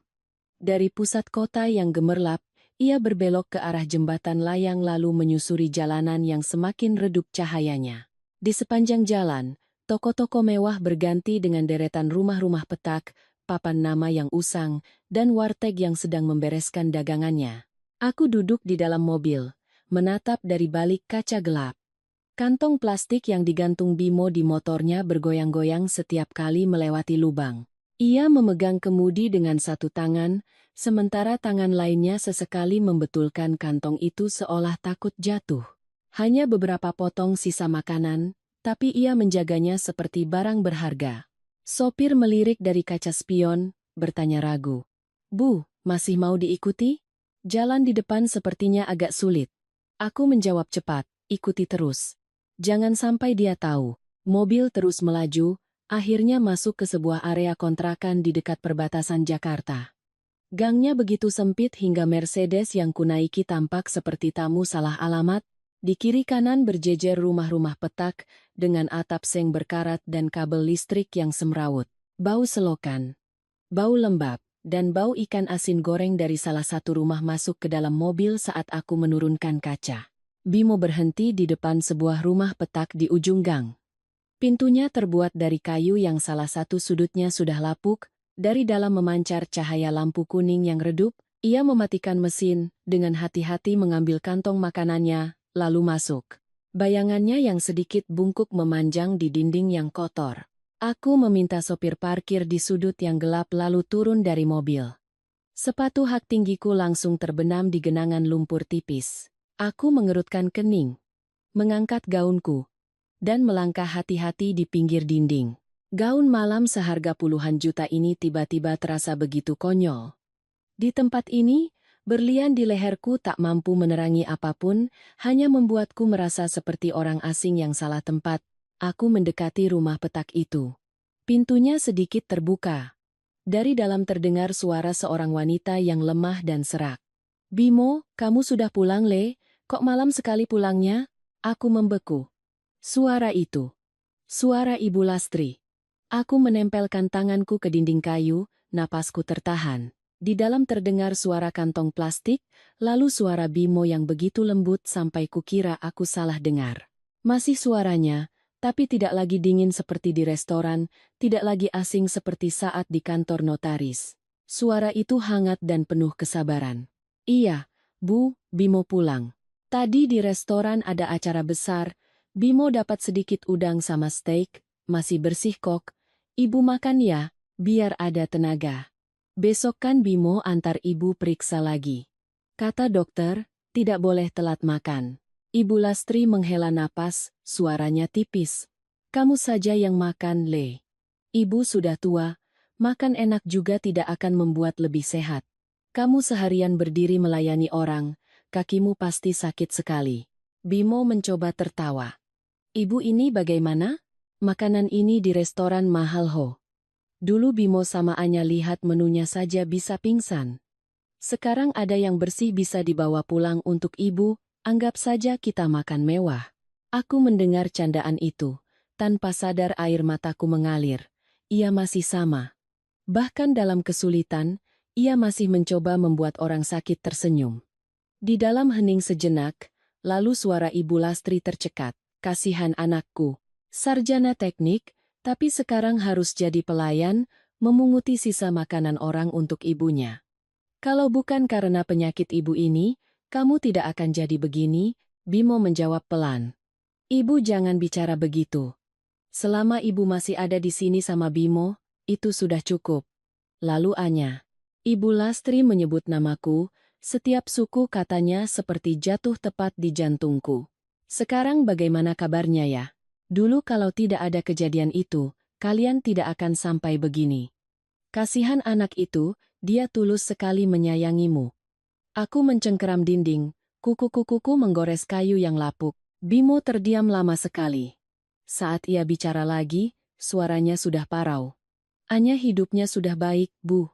Dia orang hebat, seharusnya sudah lama berada di tempat yang lebih baik. Dia benci Bimo juga tidak apa-apa. Dengan benci, dia bisa pergi jauh, tidak akan menoleh ke belakang. Ibu Lastri terisak pelan. Tapi sandiwara waktu itu kejam sekali, Le. Ibu di rumah sakit, tapi ibu tahu semuanya. Ibunya Anya memberimu uang, memaksamu jadi suami yang jahat. Gadis bernama Fania itu. Ya Gusti, kamu menjelek-jelekkan dirimu sendiri supaya istrimu membencimu, pasti sakit sekali. Telingaku berdenging. Sandiwara? Ibunya Anya memberimu uang? Vania? Aku merasa tak bisa berdiri, seluruh gang di depanku seolah bergoyang. Semua yang kuyakini selama 3 tahun ini tiba-tiba retak. Aku teringat tatapan Bimo saat memungut uang 100.000, teringat caranya tidak membela diri, tidak marah. Bukan karena ia tidak sakit, mungkin karena ia sudah terlalu lama menahan sakit. Di dalam, Bimo buru-buru berkata, "Sudah Bu, jangan dibahas lagi. Anya sekarang sudah sukses, jangan tarik dia kembali ke lumpur ini." Ibu Lastri terbatuk-batuk, suaranya terputus. Lumpur mana yang lebih kotor dari lumpur di dalam hati, Le? Ibu takut suatu hari nanti dia tahu, rasa sakitnya akan lebih parah daripada saat dia membencimu. Aku bersimpuh di teras, membiarkan lumpur mengotori gaunku. Semua kemewahan, keangkuhan, dan sikap dingin yang kubawa dari Osaka tiba-tiba terasa ringan seperti bedak yang terkena hujan. Di balik pintu tipis itu, tak ada wanita baru, tak ada pesta pora, tak ada kehidupan kotor yang kubayangkan. Hanya ada seorang anak laki-laki miskin yang sedang menyuapi ibunya yang sakit dengan sisa makanan dan sebuah kebenaran mengerikan yang perlahan muncul dari kegelapan. Aku tak tahu berapa lama aku bersimpuh di sana. Yang kuingat hanya lututku yang pegal, ujung gaunku yang kotor, dan telingaku yang terus mendengar kata-kata sandiwara waktu itu. Tenggorokanku tercekat. Jika semua ini sandiwara, lalu selama 3 tahun ini, aku hidup dengan apa? Kebencian, keangkuhan, atau hanya sebuah kabut kebohongan yang diciptakan oleh ibuku sendiri? Di dalam, Ibu Lastri kembali terbatuk. Suaranya serak dan dalam. Bimo panik, membantunya duduk. Ibu minum dulu, jangan banyak bicara. Dokter bilang ibu tidak boleh terlalu emosional. Aku tak tahan lagi. Aku mendorong pintu kayu itu dengan kuat. Pintu membentur dinding, menimbulkan suara keras. Bimo terkejut, menoleh. Kotak plastik di tangannya jatuh, beberapa potong udang dan steak tumpah di atas tikar pandan yang usang. Ia spontan berdiri, melindungi ranjang Ibu Lastri seolah takut aku akan menyakiti ibunya. Aanya, ia tergagap, lalu cepat-cepat mengubah suaranya menjadi dingin. Kenapa kamu di sini? Aku menatapnya, menatap Ibu Lastri, menatap kamar kontrakan yang pengap dengan bau minyak angin, obat-obatan, dan jamur. Di dinding tergantung kemeja proyek Bimo yang sudah pudar. Di bawah ranjang ada tumpukan kantong obat, kwitansi rumah sakit, dan buku catatan medis. Semua itu menamparku lebih keras daripada cacian manapun. Aku melangkah masuk, suaraku pecah. Jelaskan padaku. Apa maksud ibu tadi? Sandiwara apa? Uang apa dari ibuku? Siapa Fania? Bimo mengatupkan bibirnya, membuang muka. Kamu salah dengar. Ibu sedang sakit, bicaranya tidak jelas. Pulanglah. Kamu masih mau menyembunyikannya? Teriakku, air mata bercucuran. 3 tahun aku membencimu seperti musuh. Malam ini aku menghinamu di depan semua orang. Katakan, apa yang sebenarnya terjadi waktu itu?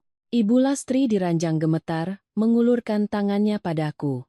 Nduk, sini sama ibu. Satu kata nduk itu membuat hatiku seperti diremas. Aku berlari dan bersimpuh di samping ranjangnya, menggenggam tangannya yang kurus dan kering. Tangan itu dingin, penuh urat-urat biru. Dulu tangan inilah yang membungkuskan jajanan pasar untukku, yang mengelus rambutku sambil berkata menantunya cantik. Ibu Lastri menangis. Jangan salahkan Bimo, nduk. Dia tidak mengkhianatimu. Gadis bernama Fania itu hanya orang yang disewa ibumu. Dia berakting agar kamu sakit hati, agar kamu benci, dan mau berangkat ke Jepang. Aku mendengarnya, seluruh tubuhku mati rasa. Tidak. Tidak mungkin. Bimo menoleh, suaranya parau. Bu, Bimo mohon. Tapi Ibu Lastri menggeleng. Ibu sudah cukup menyembunyikannya. Kalau disembunyikan terus, ibu berdosa sama Anya. Beliau meremas tanganku, berbisik menceritakan semuanya. Beliau bercerita bagaimana ibuku menemui Bimo, meletakkan 400 juta di depannya, dan memaksanya meninggalkanku. Bagaimana jika Bimo tidak membuatku benci, ibuku akan menghancurkan kesempatanku ke Osaka, dan beliau tidak akan bisa dioperasi. Beliau bercerita bagaimana Fania disewa, dari pesan-pesan di ponsel hingga adegan di kamar kos, semuanya sudah diatur. Napasku sesak. Lalu bagaimana dengan uang itu? Aku menatap Bimo, suaraku nyaris tak terdengar. Uang 400 juta itu. Ibu Lastri yang menjawab. Sudah habis untuk ibu, nduk. Operasi katup jantung, bayar utang rumah sakit, obat pengencer darah, biaya cuci darah, kontrol rutin. 3 tahun ini penyakit ibu terus menggerogotinya. Dia jual motor, jual peralatan kerjanya, lalu kerja serabutan.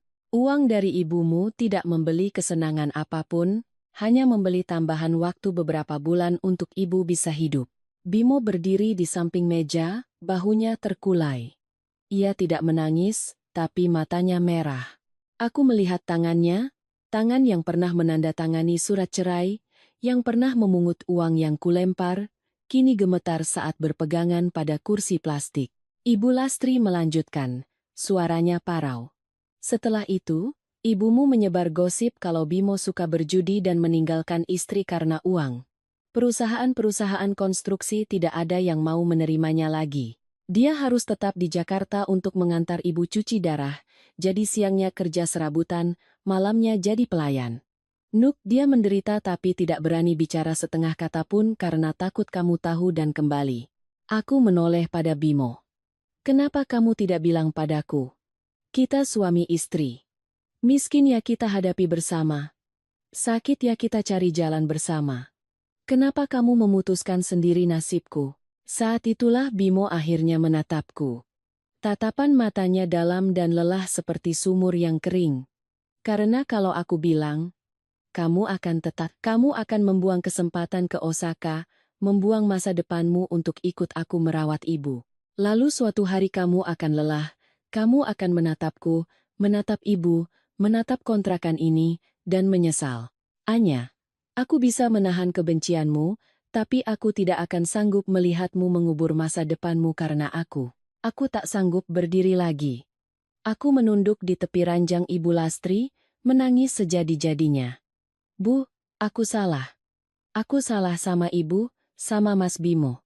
Ibu Lastri mengelus rambutku. Ibu tidak menyalahkanmu. Siapa yang melihat dan mendengar seperti itu tidak akan sakit hati? Salahkan saja orang tua seperti kami, yang mengatasnamakan cinta pada anak tapi melakukan hal yang tidak benar. Bimo diam-diam memunguti sisa makanan yang jatuh dan memasukkannya ke kantong sampah. Gestur kecil itu membuatku semakin sakit. Laki-laki ini telah diam-diam memunguti serpihan harga dirinya seperti ini selama 3 tahun. Aku berdiri dan mendekatinya. Mas, maafkan aku. Ia mundur setengah langkah. Sedikit, tapi cukup membuatku membeku. Pulanglah, katanya pelan. Sudah tahu kebenarannya. Anggap saja utang di hatimu sudah lunas. Soal kata-katamu malam ini, soal apa yang terjadi 3 tahun lalu, tidak bisa selesai hanya dengan maaf. Aku menatapnya melalui air mata. Untuk pertama kalinya aku paham, kesuksesanku bukan hanya dibangun dari keringat di Osaka. Ia juga dibangun di atas harga diri Bimo yang dihancurkan, di atas penyakit Ibu Lastri, di atas sebuah pengorbanan yang tak pernah ia berikan hak untukku ketahui. Lampu redup di kamar itu berkedip. Bayangan kami bertiga di dinding tampak aneh dan jauh. Aku pulang ke Jakarta dengan berlian di leher, mengira aku adalah pemenang. Tapi di kamar kontrakan di ujung gang ini, aku sadar betapa miskinnya diriku. Miskin kepercayaan, miskin akal sehat, dan miskin kebaikan hati pada orang yang pernah paling mencintaiku. Belum sempat aku menyeka air mata, dari ujung gang terdengar suara sepatu hak tinggi yang tergesa-gesa. Suara itu begitu tajam dan familiar. Ibuku, pintu didorong dengan kasar. Riana Puspita berdiri di sana, mengenakan kebaya mewah, wajahnya pucat karena marah. Mungkin sopir sudah melaporkan bahwa aku terlalu lama di sini. Beliau melihatku bersimpuh di samping ranjang Ibu Lastri, melihat Bimo dengan seragam pelayannya, dan melihat sekeliling kamar yang kumuh. Matanya tidak menunjukkan rasa iba, hanya rasa malu. Anya, apa yang kamu lakukan di sini? Berdiri. Apa kamu belum merasa cukup terhina sampai harus bersimpuh di sarang tikus ini? Aku berdiri, lututku masih gemetar. Ibu jelaskan. Apa benar ibu yang menyewa Fania? Apa benar ibu yang memaksa Mas Bimo menerima 400 juta dan memintanya berakting mengkhianatiku? Ibuku terdiam sejenak, tapi dengan cepat memasang kembali wajah dinginnya. Iya, ibu yang melakukannya. Dan jika diberi kesempatan lagi, ibu akan melakukan hal yang sama. Telingaku berdenging. Ibu. Suaraku tercekat. Ibu menghancurkan pernikahan anak ibu sendiri, membuat suami anak ibu menjadi penjahat di matanya, dan ibu masih bisa bicara seolah tidak terjadi apa-apa? Beliau menunjuk Bimo. Suami? Dia sudah menandatangani surat cerai dan menerima uang. Artinya dia memilih uang. Jangan mencoba membela kepengecutannya. Laki-laki yang punya harga diri tidak akan menerima uang sepeser pun dari ibu. Bimo berdiri diam, wajahnya pucat. Ia tidak membantah, dan itu membuatku semakin sakit. Aku menoleh pada ibu, air mata mengalir. Ibu yang memojokkannya. Di satu sisi nyawa Ibu Lastri, di sisi lain masa depanku. Ibu menggunakan bakti seorang anak untuk memaksanya, lalu sekarang ibu menyebutnya pengecut. Apa ibu tidak merasa kejam? Beliau tertawa dingin. Kejam? Anya. Kalau tidak kejam, kamu sudah membusuk di kamar kos 17 meter persegi itu. Ibu melahirkanmu bukan untuk menjadi menantu di keluarga penyakitan dan penuh utang. Ibu hanya mencabut duri sebelum duri itu menghancurkan hidupmu. Aku menyentuh leherku.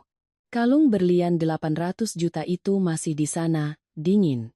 Kulepaskan dengan kasar, bersama dengan anting-antingku, dan kulemparkan ke lantai di depan ibu. Ibu simpan saja. Semua kemewahan yang ibu banggakan ini, aku tidak butuh lagi. Jika harga untuk terlihat berkilau di mata orang adalah harga diri Mas Bimo, air mata Ibu Lastri, dan 3 tahun hidupku yang buta, aku kembalikan semuanya. Ibuku terperangah, lalu marah, hingga bibirnya gemetar. Kamu sudah gila. Dia menipumu lagi. Anya, orang miskin itu pandai sekali berakting kasihan. Sadarlah. Tiba-tiba Bimo angkat bicara, suaranya parau dan lelah. Anya, jangan melawan ibumu karena emosi sesaat. Ada satu hal yang benar dari perkataannya, aku bukan lagi suamimu. Aku menoleh padanya. Jangan bicara begitu, Mas. Bimo membuang muka. Kamu punya hidupmu, aku punya ibuku. Apapun pilihanku di masa lalu, benar atau salah, sudah menjadi luka.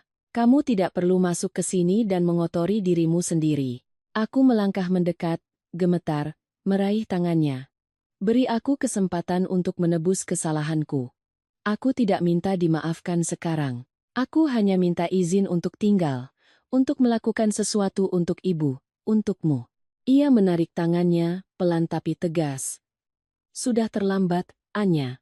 Jarak di antara kita bukan lagi dari Osaka ke Jakarta. Jarak itu adalah 3 tahun kesalahpahaman, kata-kata hinaanmu malam ini, dan kepercayaan yang sudah hancur. Pulanglah. Aku berdiri membeku. Kata-katanya tidak keras, tapi lebih menyakitkan dari bentakan manapun. Ibuku melihat itu dan menarik tanganku. Dengar. Dia mengusirmu. Pulang sama mama. Aku menyentakkan tanganku. Jangan sentuh aku sekarang. Suasana semakin tegang. Tiba-tiba dari ranjang terdengar suara napas yang tersengal. Ibu Lastri memegangi dadanya, wajahnya membiru.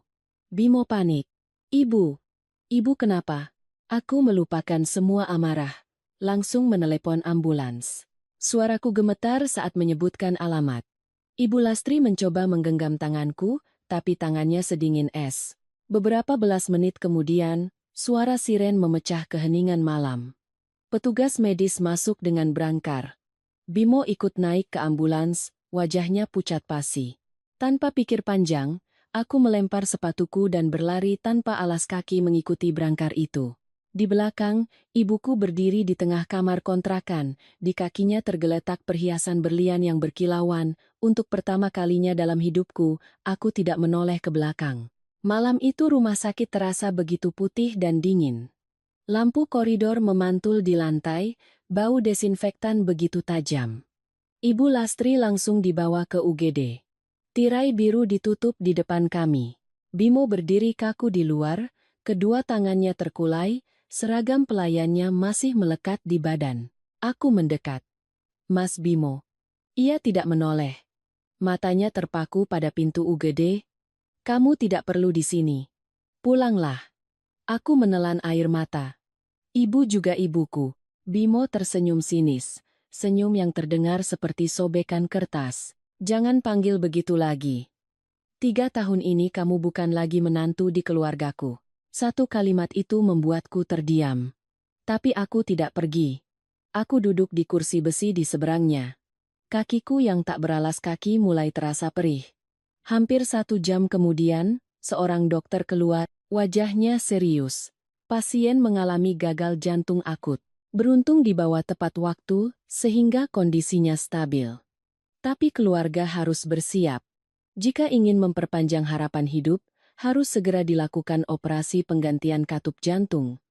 Biayanya tidak sedikit. Bimo bersandar di dinding, bahunya merosot. Ia bertanya pelan, kira-kira berapa, dok? Dokter itu menjawab, untuk operasi dan pemulihannya saja bisa mencapai ratusan juta. Belum lagi obat-obatan dan perawatan selanjutnya. Bimo memejamkan mata. Aku tahu yang ada di kepalanya bukanlah angka, melainkan kamar kontrakan, motor tua, dan sisa makanan yang ia kumpulkan untuk ibunya. Aku berdiri, berjalan ke kasir, dan mengeluarkan kartu kreditku. Saya mau bayar uang muka untuk pasien atas nama Lastri. Berapapun biayanya, tolong berikan perawatan terbaik. Bimo bergegas menghampiri, menahan pergelangan tanganku. Anya, jangan. Aku menatapnya. Kamu mau membiarkan ibu dalam bahaya hanya karena tidak mau menerima uang dariku? Ia mengertakkan gigi. Aku tidak mau berutang budi lagi pada keluargamu. Ini bukan uang ibuku, kataku tegas. Ini uang hasil kerjaku sendiri di Osaka. Dan jika dulu aku pernah menjadi menantunya, hari ini aku punya hak untuk melakukan sisa kewajibanku. Bimo menatapku lama. Akhirnya, Ia melepaskan tanganku. Suara mesin EDC berbunyi, mencetak selembar kertas tipis yang menjadi harapan baru untuk Ibu Lastri. Malam itu kami duduk di koridor sampai pagi. Saat aku kedinginan, Bimo melepas jaket seragamnya dan menyampirkannya di bahuku. Aku berbisik, "Terima kasih." Ia hanya menjawab, "Jangan sampai sakit. Masih dingin." Tapi tak lagi setajam pisau. Kukira itu adalah celah pertama untukku mendekat, tapi esok paginya, ibuku melancarkan serangan lain. Pengacara datang ke rumah sakit. "Nona Anya, Ibu Riana memberitahukan bahwa mulai hari ini semua kartu kredit tambahan Anda diblokir. Mobil Mercedes yang Anda gunakan juga akan ditarik. Semua aset atas nama perusahaan juga untuk sementara dibekukan untuk Anda." Aku berdiri. "Apa maksud Anda?" Pengacara itu meletakkan selembar surat. "Selain itu, kantor cabang di Jepang sudah menerima laporan bahwa Anda meninggalkan tugas di tengah proyek besar. Mereka membekukan sementara posisi dan gaji Anda." Aku merasa seperti kehabisan napas. Ibuku memotong semua aksesku tepat saat aku paling membutuhkannya. Bimo yang mendengar semuanya mendekat. "Anya, pulanglah ke ibumu. Jangan hancurkan masa depanmu karena kami. Aku akan cari cara." Aku menatapnya. Laki-laki ini sudah mencari cara selama 3 tahun hingga kurus kering dan kehilangan harga diri. Aku menggeleng. "Tidak. Kali ini, biarkan aku yang mencari cara." Sore itu juga, aku menjual mobil pemberian ibuku dengan harga murah. Aku menggadaikan perhiasan berlian yang pernah kubanggakan. Aku menyewa kamar kos kecil di dekat rumah sakit, membeli beberapa setel pakaian sederhana, dan sepasang sandal jepit. Malamnya, aku kembali ke rumah sakit membawa sebungkus bubur hangat. Bimo menatapku tak percaya. Aku meletakkan bubur itu dan berkata pelan, "Aku bukan lagi direktur yang glamor, tapi aku masih punya 2 tangan, tenaga, dan keinginan untuk menebus kesalahanku." Bimo tidak menjawab. Ia hanya menatap ibunya yang terbaring lemah, dan aku duduk di kursi plastik dekat pintu. Untuk pertama kalinya aku sadar, jalan penebusan dosaku tidak dimulai dengan uang, tapi dengan bertahan saat semua di sekitarku mulai runtuh. Hari-hari berikutnya, aku baru sadar betapa sulitnya menjadi orang biasa. Di Osaka, aku terbiasa menandatangani kontrak miliaran. Di sini, aku kesulitan belajar cara menyeduh susu untuk Ibu Lastri agar tidak menggumpal. Suatu kali aku memasak bubur sampai gosong. Bimo diam-diam membuangnya lalu berkata, "Kalau bubur begini dijual, yang beli bisa menuntut." Aku tahu ia mencoba bercanda, tapi wajahku memerah karena malu. Mobil ditarik, perhiasan digadaikan. Aku menyewa kamar kos sempit di belakang rumah sakit. Pagi aku ke rumah sakit. Siang aku bekerja dari jarak jauh. Malam aku kembali menjaga Ibu Lastri. Bimo masih menjaga jarak. Siang ia bekerja di proyek kecil. Sore ia ke rumah sakit menggantikanku. Ia masih memanggilku kamu, tapi tidak lagi mengusirku. Suatu malam aku tertidur di kursi. Saat bangun di sampingku ada sekotak nasi hangat dengan secarik kertas. "Makan. Melewatkan makan tidak akan membuat penebusan dosamu lebih cepat." Aku makan sambil menangis. Suatu sore, kasir memberitahuku bahwa tagihan rumah sakit Ibu Lastri baru saja dilunasi dalam jumlah besar oleh seseorang yang mengaku teman lama Bimo. Aku bingung. Saat kembali ke kamar, Bimo juga tampak cemas. Tiba-tiba, Pak Guntur, mantan bosku, berdiri di pintu. Bukan teman lama Bimo, tapi orang lama dari perusahaan Anya yang masih mengingatnya. Beliau menatapku, lalu Bimo. "Anya, kamu hebat di dunia bisnis, tapi jatuh begitu dalam untuk urusan pribadi." Beliau bercerita bahwa ia telah menyelidiki gosip tentang Bimo dan tahu semua itu bohong. Beliau kemudian menawarkan pekerjaan. Sebuah proyek besar di Karawang yang membutuhkan keahlianku dalam operasional dan keahlian Bimo sebagai kepala teknis lapangan. "Biaya rumah sakit Ibu Lastri?" kata Pak Guntur. "Anggap saja uang muka dari perusahaan. Kalian bayar dengan kinerja, bukan dengan rasa terima kasih." Bimo ragu. "Saya sudah lama meninggalkan bidang ini, Pak. Saya takut tidak sanggup." Aku berdiri di sampingnya. "Mas pernah menanggung penyakit ibu, menanggung fitnah, menanggung masa depanku selama 3 tahun. Sebuah proyek tidak akan lebih berat dari itu. Kalau Mas jatuh, aku akan bantu. Kali ini kita bekerja dengan kemampuan kita, bukan meminjam belas kasihan. Bimo menatapku lama. Akhirnya, ia menerima tawaran itu. Ia menoleh padaku, suaranya masih datar tapi tidak lagi dingin. Tapi Anya, menerima pekerjaan ini bukan berarti aku sudah memaafkanmu. Kamu paham kan? Aku mengangguk. Anehnya, kalimat itu tidak lagi menyakitiku. Setidaknya, ia tidak lagi menyuruhku pergi. Di luar jendela, matahari sore bersinar, seperti seutas benang yang baru saja tersambung kembali. Sejak menerima tawaran Pak Guntur, hidup kami berubah. Tak ada lagi kemewahan. Pagi aku bekerja dengan laptop di sudut kamar rumah sakit. Bimo kembali ke lapangan dengan helm proyeknya yang lama. Malam hari, kami bertemu di samping ranjang Ibu Lastri. Aku belajar memasak bubur yang benar. Suatu kali masakanku terlalu asin. Ibu Lastri tertawa. Bubur ini kalau dimakan, bisa-bisa ibu minum air sampai besok pagi. Bimo yang sedang mengupas apel nyeletuk, bagus juga. Rumah sakit jadi tidak perlu khawatir kekurangan air minum. Aku malu, tapi juga ingin tertawa. Sudah lama aku tidak mendengar candaannya. Aku tidak memaksanya memaafkan. Aku hanya melakukan bagianku. Aku mengumpulkan beberapa teman lama dan di hadapan mereka, aku meminta maaf karena telah menghina Bimo. Aku menjelaskan bahwa semua gosip itu tidak benar. Sejak saat itu, beberapa teman mengirim pesan minta maaf pada Bimo.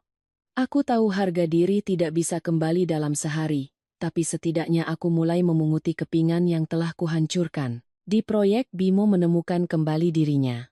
Pak Guntur berkata padaku Bimo itu tangannya ahli. Berlian mau tertutup debu berapa lama pun, kalau dibersihkan akan tetap berkilau. Aku mendengarnya dengan air mata bangga. Ibuku masih diam.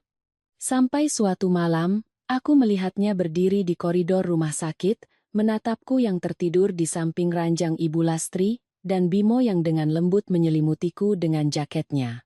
Keesokan paginya, di depan pintu kosku ada sebuah amplop berisi uang dan secarik kertas. Beli obat untuk Bu Lastri jika perlu. Jangan telat makan. Tanpa nama, tapi aku tahu itu tulisan tangannya. Itu bukan permintaan maaf, tapi bagi wanita sekeras ibuku, itu adalah sebuah langkah besar. Waktu berlalu. Suatu hari aku demam. Tapi tetap bekerja. Bimo merebut laptopku. Suaranya keras. Kamu mau pingsan di sini? Aku tertegun. Ia juga terdiam. Sadar baru saja memanggilku kamu bukan dengan nada formal. Ibu Lastri diranjang pura-pura terbatuk. Sudah. Kalau sakit istirahat saja. Nduk. Orang sudah terlanjur sayang. Jangan dibantah. Telinga Bimo memerah. Aku menunduk, menangis dalam diam. Bukan tangis kesedihan. Satu kata itu terasa seperti secercah cahaya hangat yang masuk melalui pintu yang lama tertutup. Setahun kemudian, proyek tahap pertama selesai. Saat peresmian, Bimo berdiri di tengah lokasi proyek dengan punggung tegak, menjelaskan semuanya kepada mitra dari Jepang. Ia bukan lagi pelayan yang menunduk, bukan lagi insinyur yang difitnah. Ia adalah laki-laki yang telah menemukan kembali harga dirinya. Ibu Lastri sudah lebih sehat. Kami tidak membeli rumah mewah. Dengan bonus pertama kami, Bimo mengajakku kembali ke gang lama di Tebet.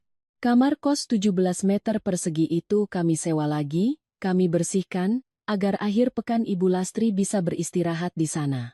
Di dekat sana, kami membeli sebuah rumah kecil dengan balkon yang cukup untuk menanam beberapa pot mawar. Bimo bilang, dulu ia pernah berjanji akan menanam bunga untukku. Janji yang terlambat tetap harus ditepati. Meja kayu buatannya dulu kami bawa pulang. Goresan cutter di atas ukiran A, B masih terlihat jelas. Bimo dengan sabar mengisinya dengan resin bening. Di bawah cahaya matahari, bekas luka itu kini berkilauan. Ia berdiri di belakangku. Tidak perlu dihapus. Bekas luka itu pengingat bahwa kita pernah saling menyakiti, agar di masa depan tidak mengulanginya lagi. Aku menoleh, ia tidak lagi menghindar. Ia menyeka air mataku dengan tangannya yang masih kasar, tapi hangat. Sore itu, ibuku datang. Beliau tidak lagi angkuh. Beliau membawa buah tangan dan suplemen. Saat melihat Ibu Lastri, beliau terdiam lama, lalu berkata, "Mbak Lastri, saya datang menjenguk." Ibu Lastri mengangguk. "Silakan duduk." Ibuku kemudian menoleh pada Bimo, menunduk, dan berkata dengan suara parau, "Bimo, Tante berutang permintaan maaf padamu." Bimo terdiam sejenak. Aku tahu permintaan maaf tidak bisa mengembalikan 3 tahun yang hilang. Tapi akhirnya ia menjawab, "Saya hanya berharap, mulai sekarang Tante membiarkan Anya menjalani hidup yang ia pilih." Ibuku menangis. Untuk pertama kalinya aku melihatnya menangis tanpa menjaga gengsinya. Malam itu, hujan gerimis turun di Jakarta, mengetuk atap seng dengan lembut. Aku bersandar di bahu Bimo, mendengarkan obrolan pelan antara Ibu Lastri dan ibuku dari dapur. Tidak semuanya sempurna, tidak semua luka sembuh total. Tapi setidaknya, tidak ada lagi yang harus hidup dalam kebohongan.